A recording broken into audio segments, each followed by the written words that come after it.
வணக்கம் நண்பர்களே. தர்மத்தின் அளவுகோல் எது? விஜயநகரை ஆட்சி செய்து வந்தார் தர்மகுணம் படைத்த மாமன்னன் போஜன். தனது மகளின் திருமணத்திற்காக மன்னரிடம் பணம் பெற எண்ணிய ஒரு விவசாயி கந்தன் மன்னரை காண தனது கிராமத்தில் இருந்து தலைநகர் புறப்பட்டார்.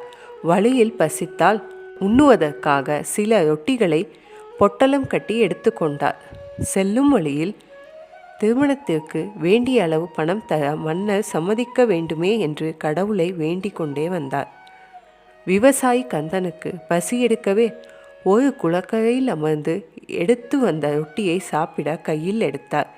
மனதிற்குள் இந்த உணவை கொடுத்த கடவுளுக்கு விவசாயி நன்றி சொன்னார். அப்போது நாய் ஒன்று அவர் எதிரில் மிகவும் நலிந்து எலும்பும் தோலுமாக வந்து நின்றது. இறக்கப்பட்ட விவசாயி கந்தன் ஒரு ரொட்டியை அதனிடம் வீசினார். ஒரே விலங்காக ரொட்டியை சாப்பிட்ட நாய் மீண்டும் ஆவலுடன் விவசாயியை பார்த்தது. இறக்கப்பட்ட விவசாயி அத்தனை ரொட்டியையும் கொடுத்து விட்டார். ஒரு நாள் சாப்பிட்டாவிட்டால் உயிரா போய்விடும் என்று நினைத்து கொண்டு விவசாயி பயணத்தை தொடர்ந்தார்.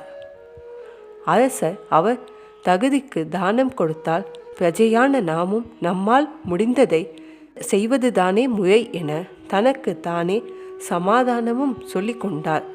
பசியை பொறுத்து கொண்டு தலைநகரை அடைந்தவர் அங்கிருந்து தர்ம சத்திரத்தில் சாப்பிட்டார். பிறகு மன்னனை சந்தித்து தான் வந்த விஷயத்தை சொன்னார். மன்னர் போஜன் விவசாயியிடம், என்னிடம் தர்மம் கேட்டு வந்துள்ளீர்களே, நீங்கள் ஏதாவது தர்மம் செய்திருந்தால் சொல்லுங்கள். அதை நிறுத்தும் தராசு என்னிடம் இருக்கிறது. அது எந்த அளவு எடை காட்டுகிறதோ அந்த அளவுக்கு தங்கம் வாங்கி கொள்ளுங்கள் என்று சொன்னார். மன்னர், தர்மம் செய்யும் அளவு பணம் என்னிடம் இருந்தால் பணம் வேண்டி உங்களிடம் ஏன் நான் வரப்போகிறேன்? வழியில் பசித்திருந்த நாய்க்கு உணவளித்தேன், அவ்வளவுதான். அதற்கு ஈடாகத்தான் உங்கள் சத்திரத்தில் நான் சாப்பிட்டு விட்டேன். எனவே நான் எதுவும் பெரிதாக தர்மம் செய்ததில்லை என்று அடக்கமாக சொன்னார் விவசாயி. உங்கள் பசியை பொறுத்து கொண்டு நாய்க்கு உணவிட்டதும் புண்ணியமே என்று கூறிய மன்னன் போஜன் தராசை கையில் எடுத்தார். ஒரு தட்டில் விவசாயி செய்த தர்மத்தையும் மறுதட்டில் தங்கத்தையும் வைத்து நிறுத்த மன்னர் கஜானாவில் இருந்த தங்கம் முழுதும் வைத்தும் கூட தராசு தட்டு சமமாகவில்லை. வியந்த மன்னன், உங்களை பார்த்தால் சாதாரணமாக தான் தெரியவில்லை. என்னை சோதிக்க வந்திருக்கும் தாங்கள் யார் என்றார். மன்னா, நான் ஒரு விவசாயி. என்னை பற்றி சொல்லும் அளவு வேறு எதுவும் இல்லை என்றார் பணிவுடன். அப்போது தர்ம தேவதை அங்கு தோன்றினாள். போஜனே, தராசில் நிறுத்த பார்ப்பது அல்ல தர்மம், கொடுத்தவரின் மனமே அதனது அளவுகோல். இவர் மனம் மிக பெரியது. பகட்டுக்காக தர்மம் செய்யாமல் ஆத்மார்த்தமாக வேண்டிய உயிருக்கு தன்னிடம் இருப்பதையெல்லாம் அதுவும் உணவை கொடுத்து விட்டார். அதனால் நீ எவ்வளவு பொன் வைத்தால் தராசு முன் அப்படியே தான் இருக்கும்.